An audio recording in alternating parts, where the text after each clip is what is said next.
ನಮಸ್ತೆ. ಶ್ರೀ ಪರಂಜ್ಯೋತಿ ಭಗವತಿ ಭಗವಾನರ ಪವಾಡ. ಇಂದಿನ ಪವಾಡದಲ್ಲಿ ತಮಿಳುನಾಡಿನ ತಿರುನೆಲ್ವೇಲಿಯ ಸೆಲ್ವಿ ಅವರು ತಮ್ಮ ಅನುಭವವನ್ನು ಹೀಗೆ ಹಂಚಿಕೊಂಡಿದ್ದಾರೆ. ನನ್ನ ಹಿರಿಯ ಮಗಳ ವಿವಾಹವಾದ ನಂತರ 5 ದೀರ್ಘ ವರ್ಷಗಳ ಕಾಲ ಅವಳಿಗೆ ಗರ್ಭಧಾರಣೆ ಸಾಧ್ಯವಾಗಲಿಲ್ಲ.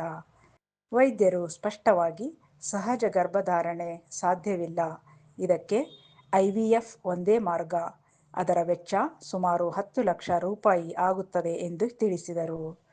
ನಮಗೆಲ್ಲರಿಗೂ ಹೃದಯ ಬಿರಿದಂತಾಗಿ ಬಹಳ ನೋವಿನಿಂದ ಮತ್ತು ಆತಂಕದಿಂದ ದುಃಖಿತರಾಗಿದ್ದೆವು. ಆ ನೋವಿನ ಸಮಯದಲ್ಲಿ ನಾನು ಮತ್ತು ನನ್ನ ಮಗಳು ಸಂಪೂರ್ಣವಾಗಿ ಶ್ರೀ ಪರಂಜ್ಯೋತಿ ಭಗವತಿ ಭಗವಾನರ ಪಾದಕಮಲಗಳಲ್ಲಿ ಶರಣಾದೆವು. ಅಚಲ ನಂಬಿಕೆಯಿಂದ ಸಹಜ ಗರ್ಭಧಾರಣೆಗಾಗಿ ನಾವು ನಿರಂತರವಾಗಿ ಪ್ರಾರ್ಥಿಸುತ್ತಿದ್ದೆವು. ದೈನಂದಿನ ಪ್ರಾರ್ಥನೆಗಳ ಜೊತೆಗೆ 2020ರಲ್ಲಿ ನಾನು ಆನ್ಲೈನ್ ಮೂಲಕ ಸಹಸ್ರನಾಮ ಹೋಮದಲ್ಲಿ ಭಾಗವಹಿಸಿ ಅವರ ದೈವಿಕ ಕೃಪೆ ಮತ್ತು ಆಶೀರ್ವಾದಕ್ಕಾಗಿ ಬೇಡಿಕೊಂಡೆ.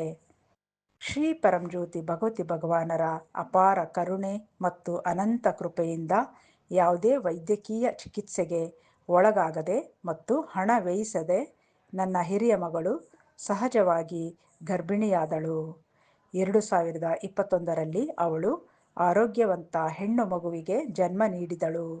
ಇಂದು ಆ ಮಗುವಿಗೆ 4 ವರ್ಷವಾಗಿದ್ದು ಆರೋಗ್ಯದಿಂದ, ಸಂತೋಷದಿಂದ ಮತ್ತು ಸುಂದರವಾಗಿ ಬೆಳೆಯುತ್ತಿದೆ. ಈ ಪವಾಡವು ನಮ್ಮ ನಂಬಿಕೆಯನ್ನು ಮತ್ತಷ್ಟು ಆಳವಾಗಿ ಬಲಪಡಿಸಿತು.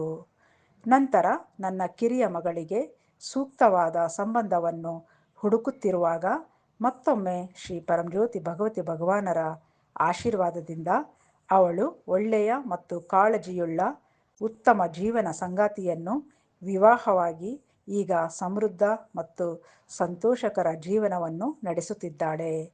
ಇಂದು ನನ್ನ ಇಬ್ಬರೂ ಹೆಣ್ಣು ಮಕ್ಕಳು ಚೆನ್ನಾಗಿ ನೆಲೆಗೊಂಡಿದ್ದು ಆರ್ಥಿಕವಾಗಿಯೂ ಸ್ಥಿತಿವಂತರಾಗಿದ್ದಾರೆ.